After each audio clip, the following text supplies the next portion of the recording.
అంటే మనం క్యాన్సర్‌కి వెళ్ళే ముందు హుహు. అంటే క్యాన్సర్ వస్తే దాన్ని పూర్తిగా నయం కాదు. కేవలం ఇప్పుడు చేస్తున్నది ఉపశమనం మాత్రమే. హుహు. ఇది నిజంగా అపోహ?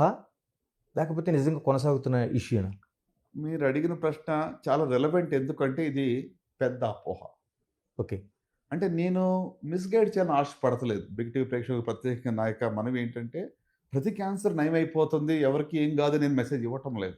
ఓకే. అలాగని చెప్పి క్యాన్సరొస్తే జీవితం క్యాన్సల్ అనేటువంటి భావన ఈ రోజుల్లో కూడా చాలా మందిలో ఉంది. హ్మ్. సో, నేను చెప్పేదేంటంటే అర్లీ డయాగ్నోసిస్ అయితే ముందశలో క్యాన్సర్ కనుగొంటే ఖచ్చితంగా క్యూర్ చేయవచ్చు. స్టేజ్ 3లో ఉన్నా కూడా చాలా వరకు క్యూర్ చేయవచ్చు. స్టేజ్ 4లో ఉన్న వాటిని క్యూర్ చేయలేము. సో, ఏ స్టేజ్‌లో జబ్బు కనుగొంటాం అనేది రిజల్ట్‌కి ఆధారపడి ఉంటుంది తప్ప, మనం ప్రతి జబ్బు కూడా ఇంక అంతే అని చెప్పి రైట్ ఆఫ్ చేసేది అస్సలనే తప్పు. అలాగనుకుంటే ఇప్పుడు ఎన్ని వేల ఆపరేషన్స్ లాస్ట్ 20 ఇయర్స్‌లో చేస్తుంటాము. అందులో అందరూ బతికున్నారు, అందరూ బాగున్నారంటే లేదు. ఓకే. అడ్వాన్స్ డిసీజ్ ఉన్న వాళ్ళు బాగోలేరు. ఎంతోమంది మరి చనిపోయారు. కానీ నయమైన వాళ్ళు, క్యూర్ అయిన వాళ్ళు ఎక్కువ శాతం ఉన్నారు. ఎర్లీ డయాగ్నోస్ ఉన్న వాళ్ళందరూ కూడా ఆల్‌మోస్ట్ 90% కన్నా ఎక్కువ ఎర్లీ డయాగ్నోస్ అయిన వాళ్ళు సర్వైవ్ అవుతా ఉన్నారు. ఓకే. నార్మల్ లైఫ్‌తో ఉన్నారు. సో, గనుక ప్రేక్షకులకు నేను చెప్పేదేంటంటే క్యాన్సర్ అంటే జీవితం క్యాన్సర్ కాదు. ఓకే. క్యాన్సర్‌ని పూర్తిగా నయం చేయవచ్చు. చేస్తూ ఉన్నాం చాలా వాటిల్లో కూడా. 100% అని దేనికి లేదు. లైఫ్‌లో 100% గ్యారంటీ దేనికుందండి? దారిలో మనం వెళ్తుంటే ఎవరు గుద్దుతారో మనకు తెలీదు. అవును. అంత ఎందుకు నేను క్రికెట్ స్టేడియంకి వెళ్లి ఏదో ఫ్యాన్ చూస్తామంటే పాపం వాళ్ళేమైనా ఊహించారా? అవును. అంటే అన్‌సర్టెనిటీస్ అవన్నీ ఉన్నాయి. అంటే ఆటికి కంపేర్ చేసుకుంటే డెఫినిట్‌గా క్యాన్సర్ అంటే భయం అనేది కొంచెం ఎక్కువ ఉంటుంది. No doubt.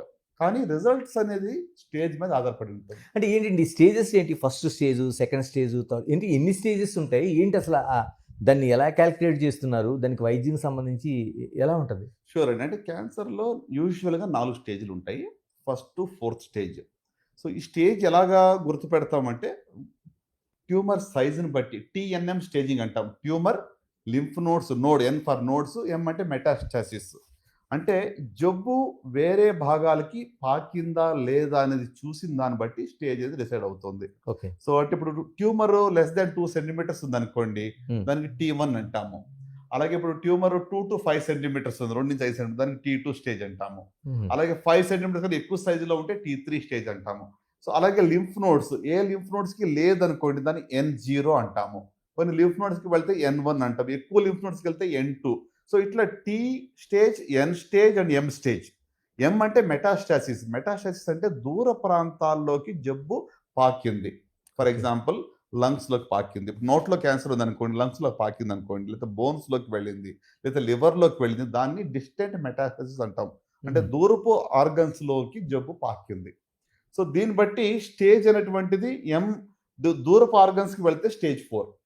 ఓకే. లంగ్స్ గాని, బోన్స్ గాని లివర్‌లోకి వెళ్తే అది స్టేజ్ 4 అంటాం. సో, మిగతా స్టేజెస్ ఇప్పుడు లింఫ్ నోడ్స్‌లోకి వెళ్ళలేదు. చిన్న ట్యూమర్ ఉందనుకోండి స్టేజ్ 1.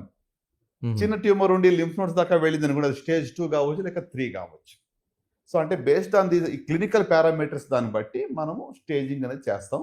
అలాగే రేడియాలజీ కూడా కొన్ని టెస్టులు చేస్తాం. కొంతమందికి పెట్ స్కాన్‌లు చేస్తాము. దాన్ని బట్టి కూడా స్టేజ్ అనేది నిర్ధారణ అవుతూ ఉంటుంది. సో, స్టేజ్ అనేది ఎందుకు ఇంపార్టెంటు అంటే survival rates are directly related to the stage. Stage మీదనే సర్వైవల్ రేట్స్ ఆధారపడి ఉంటాయి.